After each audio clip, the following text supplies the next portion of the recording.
Alors tout d'abord, bonjour messieurs, dames, bienvenue à Bonifacio ainsi qu'à bord de l'Oiseau des Îles. Alors nous allons commencer cette petite promenade par la remontée du Boulier, le port de Bonifacio qui mesure 1852 mètres, soit... Depuis 4 ans, Hugo commente pour la petite compagnie familiale les 3 visites quotidiennes du littoral bonifacien. Un commentaire qui l'agrémente de quelques traits d'humour.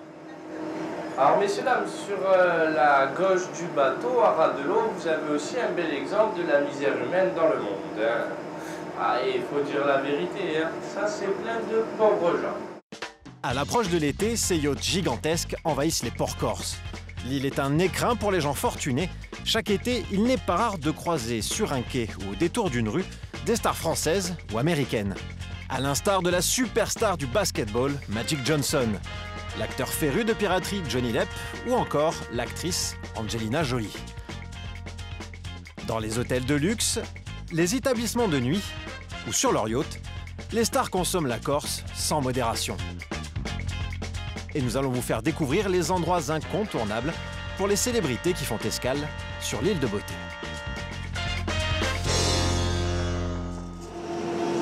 Alors sur le rocher à droite, les oiseaux noirs que vous pouvez apercevoir, ça c'est des cormorans. Aujourd'hui, Hugo fait découvrir aux vacanciers les trésors de la Corse. Falaises vertigineuses, eau turquoise et lieux magiques comme cette grotte marine. Alors nous voilà donc dans la grotte du Stragonate. Stragonato en Corse qui veut dire le petit dragon. La visite serait incomplète sans les immenses villas qui prolifèrent sur le littoral.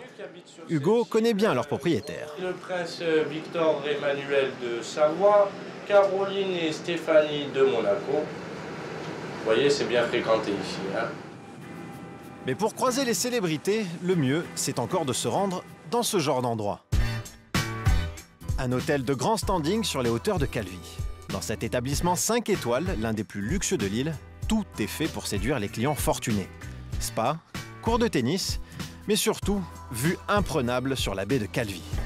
Jean-Pierre Pinelli est propriétaire et directeur de l'hôtel. D'après lui, si les célébrités en ont fait leur point de chute, c'est avant tout grâce à ce point de vue exceptionnel. Ça, c'est notre restaurant, si vous voulez, un petit peu de jour.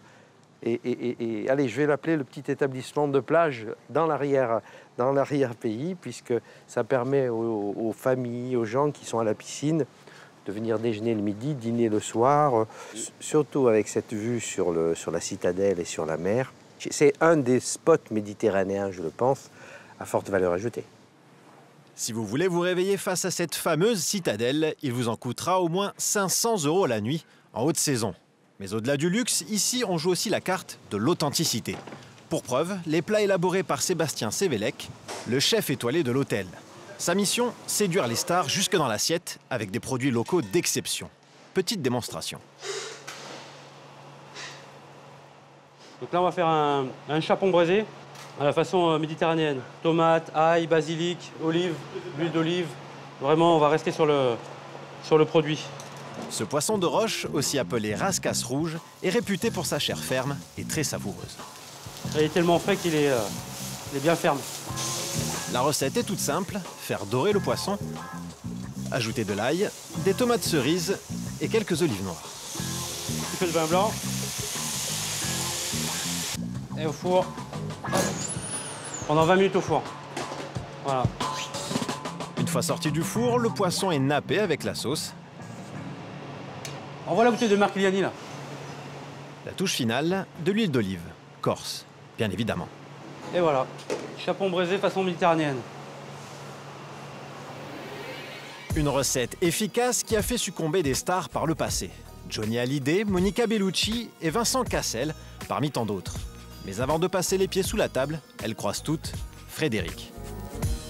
C'est le chauffeur de l'hôtel. 11 ans qu'il conduit les clients et forcément, il en a vu passer des people. Mais un matin, notre taxi driver rencontre un monument du cinéma.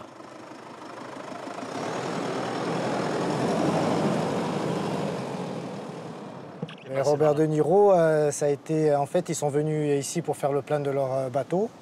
Ils sont montés déjeuner à la villa à midi. Et moi, j'étais juste à l'entrée. Et quand ils sont rentrés, en fait, je ne l'ai pas reconnu, quoi. Une fois qu'ils ont fini de déjeuner, il m'a appelé à la table. pour me demander de le filmer avec sa caméra et tout. Et donc j'ai commencé à le filmer avec son petit et tout. Non seulement Frédéric réalise le film de vacances de Robert De Niro, mais il fait aussi office de guide touristique. L'acteur insiste pour qu'il lui fasse visiter la citadelle. Ça fait drôle. Au début, on ne s'en rend pas trop compte, mais après, une fois qu'on l'a dans la voiture et tout, ça fait bizarre, quoi. On se dit quand même, c'est Robert De Niro, il est juste là à côté, ça fait bizarre, quoi. Ouais. Il y a la pression qui monte et tout, c'est quand même quelque chose, quoi. Et c'est la personne la plus, je sais pas, pour toi, c'est la personne la plus célèbre que tu as conduite? C'est la personne la plus célèbre et d'après moi, c'est la personne la plus simple. Il est vraiment très gentil. On s'est serré la main, on s'est dit au revoir simplement. Et le type, il s'est pas du tout pris la tête, vraiment très très gentil. Comme Robert De Niro, de plus en plus de célébrités arrivent en Corse par la mer. Là aussi, tout est prévu pour les recevoir au port de Plaisance. À la fin de la journée, un magnifique yacht de 60 mètres de long s'apprête à accoster. Pour un bateau de cette taille, la nuit dans le port de Calvi coûte 1 500 €. Une somme considérable pour vous et moi, une broutille pour des passagers qui ont déboursé 375 000 $ pour naviguer une semaine à bord de ce palace flottant. Dès que ce genre de bateau arrive dans le port, il est immédiatement pris en charge. Bonjour commandant. Bonjour. Thomas Doreri, Corsica Yacht Service, voilà, on est agent. Ah, okay. Si vous avez besoin de nos services, vous avez nos contacts. Thomas est agent maritime. La Grande Plaisance, c'est son fonds de commerce. Il est chargé, si on fait appel à lui, de combler tous les désirs des passagers à bord. Commander un taxi, organiser une excursion dans l'île ou réserver une table au restaurant, tout est possible. Quelquefois, on peut avoir des demandes un petit peu extravagantes. On a eu des clients qui ont fait venir de la viande des États-Unis, par exemple. C'est arrivé. Sur une prestation comme ça, mais quand un bateau arrive comme ça peut monter jusqu'à combien? Il n'y a pas de limite. Les people et les milliardaires, il y en a un qui les a vus arriver du haut de la citadelle. C'est Taobi. Je n'avais jamais ôté mon chapeau. Chez lui aussi, il n'y a pas de limite. Tous les soirs, il fait le show derrière son piano. Dans son établissement, toutes les générations viennent s'offrir une nuit blanche. Ce pianiste autodidacte a démarré en 1964.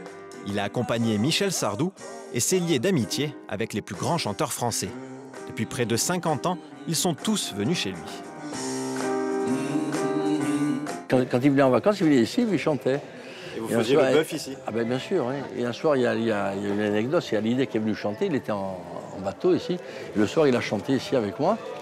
Il y a quelqu'un qui m'a dit, oh là là, le type qui ressemble à Hallyday, en plus c'est génial, il chante comme lui. J'ai dit, bah oui. Récemment, ce sont Axel Red et Thomas Dutronc qui sont passés à l'improviste. Pas de doute, les people ne sont pas prêts de se lasser de la Corse et de ses grands philosophes. La devise de chez Tao, c'est « Vivez heureux aujourd'hui, car demain il sera trop tard ». Et vous l'appliquez depuis Ah, moi je l'applique depuis que je suis né, donc voilà, pourvu que ça dure.